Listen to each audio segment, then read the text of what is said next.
क्या हुआ इमली, तुम रो क्यों रही हो? लो मैम, मैंने पापा से 250 रुपये मांगे थे, मेरी काजल खत्म हो गई है तो पापा ने मना कर दिया। अब मैं क्या करूं? मैं कॉलेज में कैसे जाऊं बिना काजल लगाए? तुम पहले रोना बंद करो, ओके? ठीक है मैम, पर आप ही बताइए मैं क्या करूं? अब मैं तुम्हें 250 के बजाय सिर्फ 160 रुपये में काजल के बारे में बताऊंगी, जिसमें तुम 160 में 2 काजल ले सकती हो।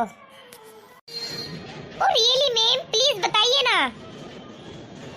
तो चलिए फ्रेंड्स, इमली के साथ आप भी देखिए, एक काजल के साथ एक काजल फ्री। अगर आपने मेरा चैनल अभी तक सब्सक्राइब नहीं करा है तो प्लीज़ सब्सक्राइब जरूर कर लेना, ताकि आप आने वाले फैशन से अपडेट रह सके और आपको मेरी हर नई वीडियो की अब नोटिफिकेशन वक्त पर मिल सके।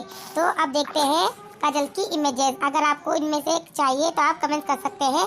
कमेंट करके सिर्फ आपको अपना पता बताना है और ये आपके घर पहुँच जाएगी सीधे। ओके, कमेंट करके ज़रूर बताना ये वीडियो आपको कैसी लगी।